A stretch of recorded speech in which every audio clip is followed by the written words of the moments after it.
इनकी बात पूरी होने दो, तब तक शांत बैठो, बाद में कहना। हाँ जी स्मशानी जी। सारे पापी मर जाएंगे, जितने हरि बन रहे हैं सब मर जाएंगे।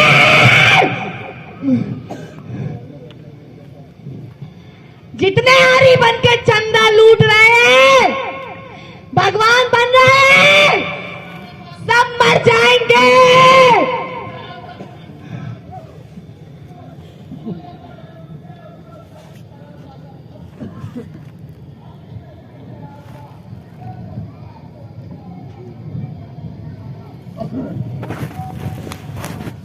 अरे बाद में बताओ, नाग देवता खामोश रहो। ये बोल रही है, इनको बोल रहे। हाँ भाई मस्तानी जी। खुद का आता पता तुझे चल नहीं रहा है, खुद तो मरा जा रहा है, तुम्हारा हाथी भी चढ़ के आएगा। खुद की तो हड्डी हड्डी टूटती होगी, दिन रात बिस्तर लगा होगा, ये हाथी भी चढ़ के आएंगे। इनके लिए हाथी कौन लाएगा भैया?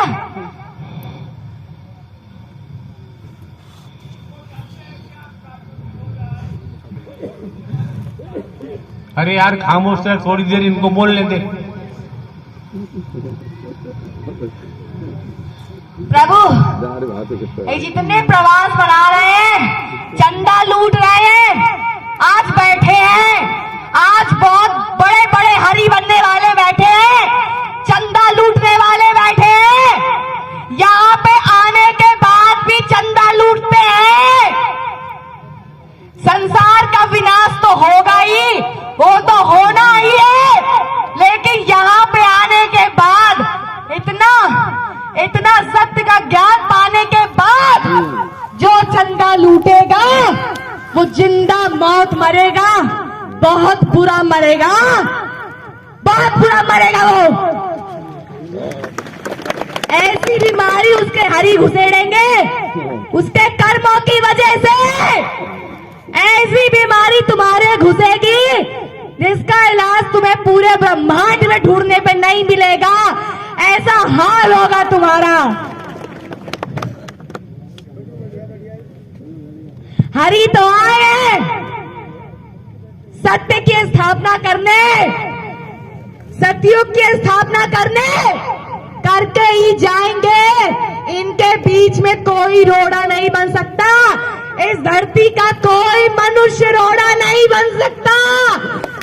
हम अदृश्य में, मैं मजानी हूँ, मैं भी नहीं बन सकती, कोई प्रेत नहीं बन सकता, कोई तांत्रिक नहीं बन सकता, कोई नहीं बन सकता है।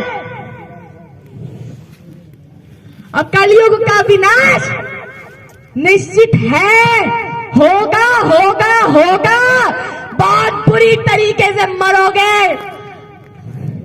आपकी बात झूठी निकली तब क्या होगा? नहीं निकल सकती, नहीं निकल सकती है। इनको दिखेगा, ये अपनी आंखों से देखेंगे, इनको एक एक चीज दिखेगी।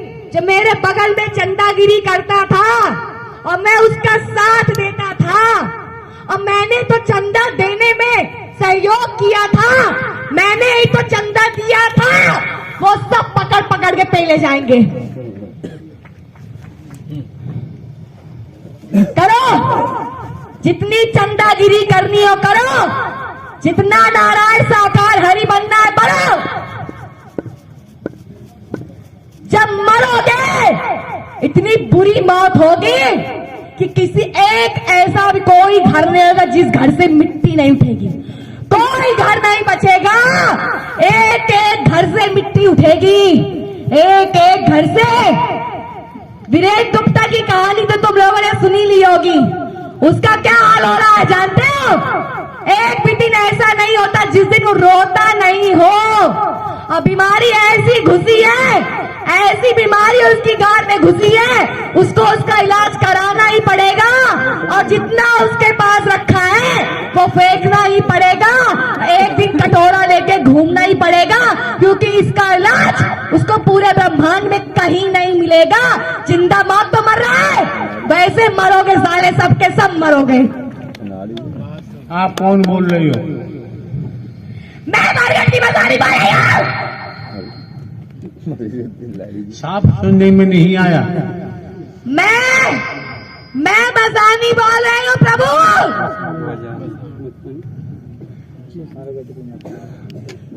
मारेंगे साले तुम्हारे 1 लाख। हम तुमसे बात ही नहीं कर रहे हैं।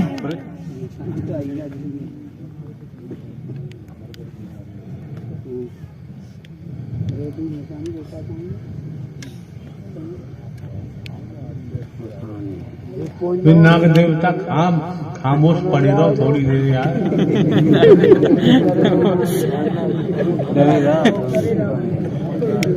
मसानी रहती कहाँ है? अभी तो प्रभु मैं इस लड़की के तन में रह रही हूँ।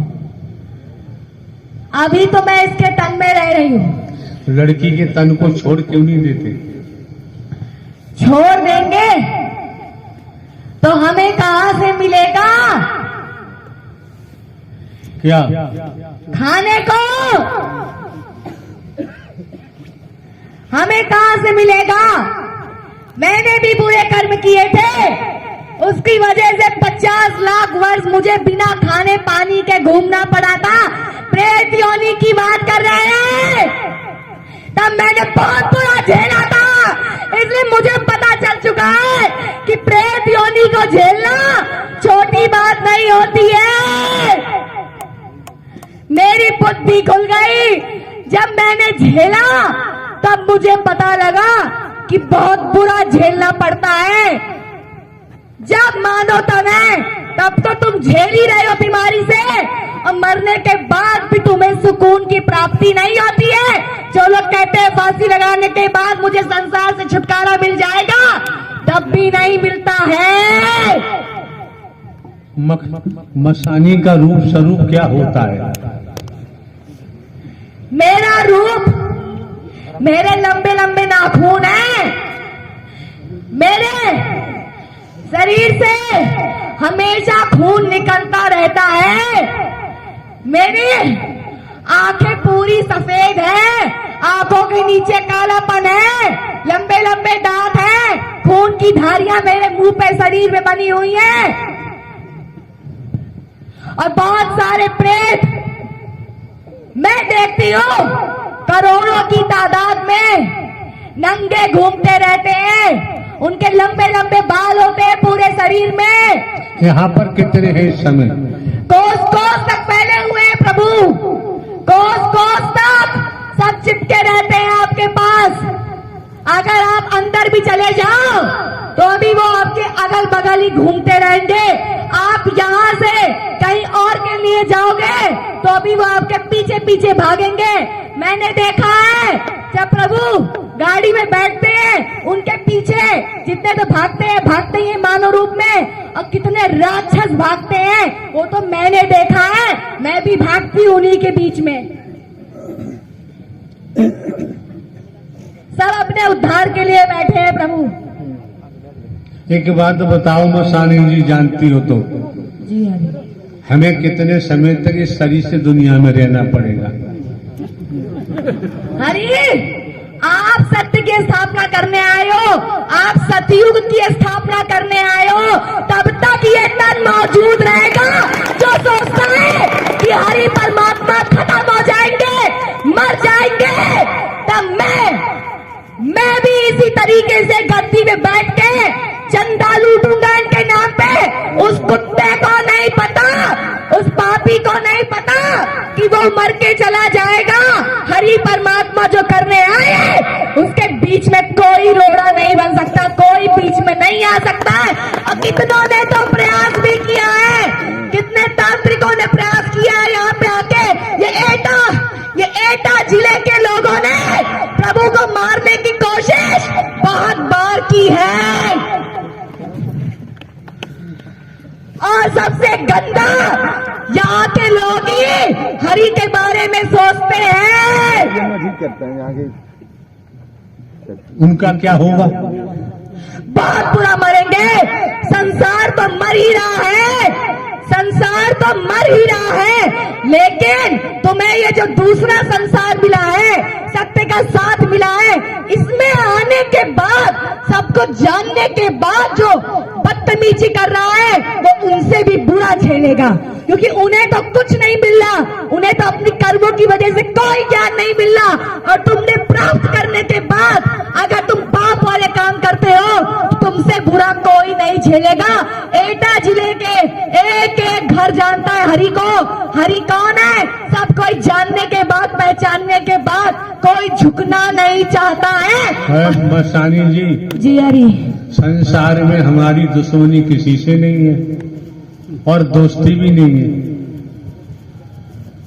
हरि, आपकी किसी से दुश्मनी नहीं है, लेकिन आपके पीछे बहुत सारे दुश्मन खड़े हैं, लेकिन उन्हें नहीं पता कि जिस दिन समय आएगा उस दिन उनका बचाव संभव नहीं है। बचेंगे नहीं, कट जाएंगे, मर जाएंगे, खत्म हो जाएंगे।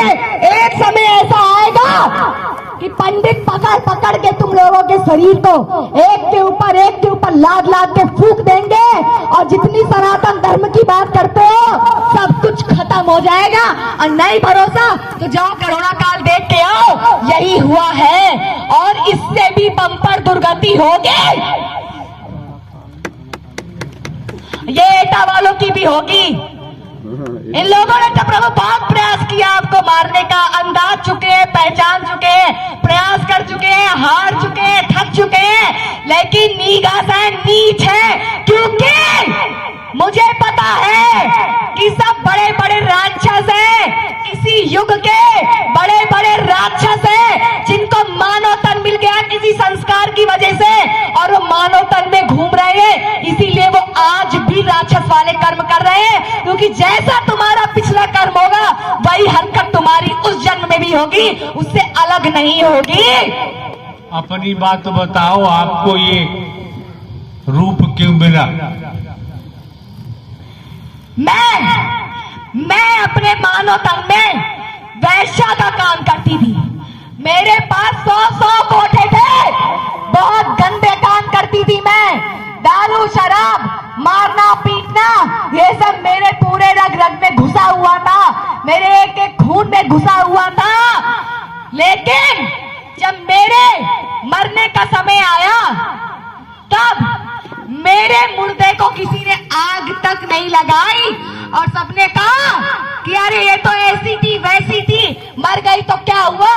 तब जब मेरी प्राण वायु निकली, और तब मैंने देखा कि हाँ, सचमुच में होती है, कोई वायु हमारे शरीर में होती है। और एक सेकंड नहीं लगा, मेरा वो मानव तन पूरा राक्षस में बदल गया। दर्द होने लगा, दिक्कत होने लगी, और 50 लाख वर्ष तक मुझे कुछ खाने पीने को भी नहीं मिला। और मैं रोज देखती थी करोड़ों की तादाद में प्रेत अपना पेट लेके रो रहे हैं, लेकिन किसी को कुछ नसीब नहीं हो रहा है। तभी हमें जब शरीर मिलता है तो हम शरीर छोड़ने को तैयार नहीं होते हैं। इस लड़की से क्या दुश्मनी थी जिस लड़की के शरीर में आपने प्रवेश किया हुआ है? हर किसी का अपना आपस में मेल होता है, हर किसी का अपना आपस में मेल होता है। तुम्हारे ऊपर जितने जिंद प्रेत खेल रहे हैं, तुम्हारा उससे कोई ना कोई नाता संबंध किसी युग का जरूर है, किसी जन्म का जरूर है। मेरा भी नाता था। जब मैं वैश्या के काम करती थी, तब ये लड़की मेरे पास आई थी और मुझसे कहा था कि मुझे एक तपस्वी की तपस्या भंग करवानी है, मुझे एक तपस्वी की तपस्या भंग करानी है, क्योंकि मुझे पता है कि अगर भक्ति में गंदगी आ जाती है तो भक्ति नष्ट हो जाती है। तो मैंने कहा मुझे कोई दिक्कत नहीं है, मेरा तो काम ही है ये। तब मेरी इसकी आपस में पैसे की लेन देन हुई और मैं उस गुरु के पास गई। मैंने उसकी तपस्या को भंग करने का प्रयास किया। उस गुरु ने मुझे तुरंत श्राप दे दिया कि तूने एक तपस्वी की तपस्या को भंग करने की कोशिश की है, जा तू ऐसे भटकती रहेगी। इस लड़की को श्राप दे दिया कि जाओ, तुम चाहे जितना हरि भक्ति करोगे, हरि भजन जब तुम करोगी तो तुम्हारा भी हरि भजन काम नहीं आएगा, नहीं आएगा, नहीं आएगा।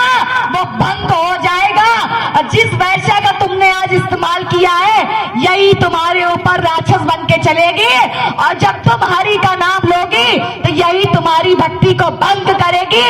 और मैं ऐसा ही करती थी, मैं ऐसा ही करती थी।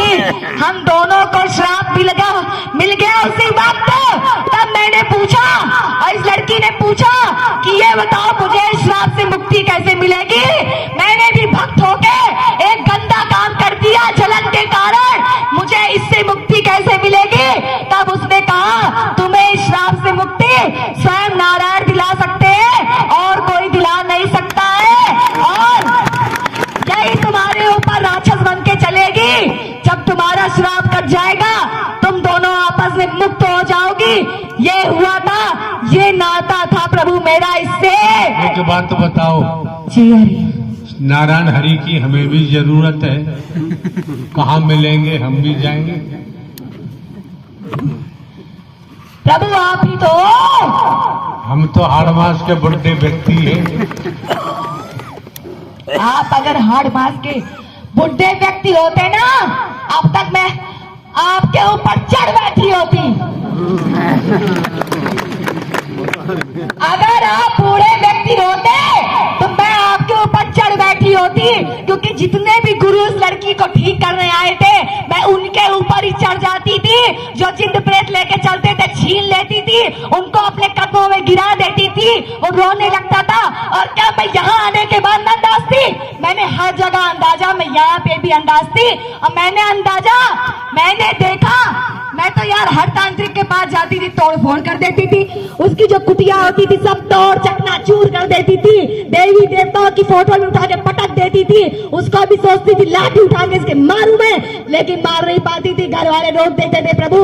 लेकिन यहाँ करोड़ों की तादाद में जिंद प्रेत है, लेकिन किसी की औकात नहीं है, एक पांडाल भी हिला के दिखा दे, किसी की औकात नहीं है। अगर आप प्रभु ना होते तो हम खुद ही पांडाल हिलाते रहते, हिला डालते, पूरा पांडाल हिला डालते, क्योंकि हम प्रेतों को केवल आप संभाल सकते हो प्रभु, ये सेवादार नहीं संभाल सकते हैं, इनकी औकात नहीं है। इनकी हाथ आदमी कंगन क्या, पढ़े लिखे को फांसी क्या, प्रत्यक्ष को प्रमाण की कोई जरूरत नहीं है। ये सत्य का साथ है, यहाँ सत्संग नहीं होता है। अब ये नाग देवता क्या बोल रहा है?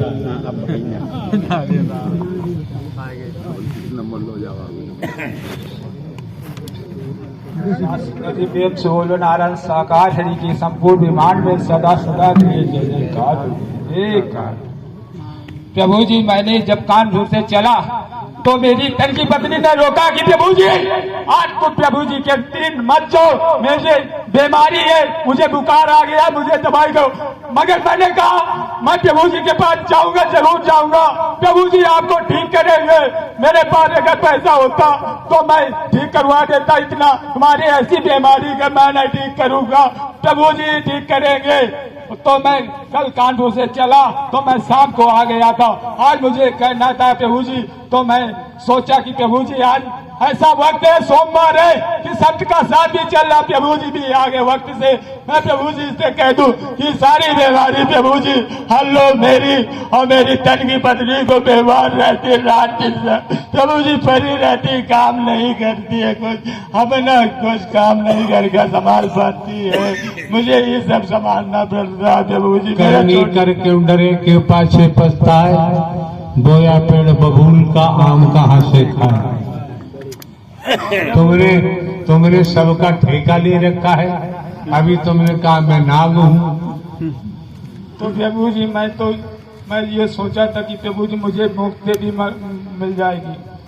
मैं नाग था पहले, जो बहुत 3 साल से आ रहा है, मगर इतना वक्त नहीं मिला प्रभु जी आने का, आज मौका मिला प्रभु जी, तो मैं ही उड़ा के ले आया इस व्यक्ति का कि प्रभु जी मुझे मुक्ति भी मिल जाएगा और इस संत का आपसे हर बीमारी हट जाएगी। आज से जो तन की पत्नी बीमार रहती है वो ठीक भी हो जाएगी, इसका घर कारोबार सब संभाल लोगे। आज प्रभु जी, क्योंकि आप नारायण हरि हैं, इनके सिवा कोई संसार में नहीं है।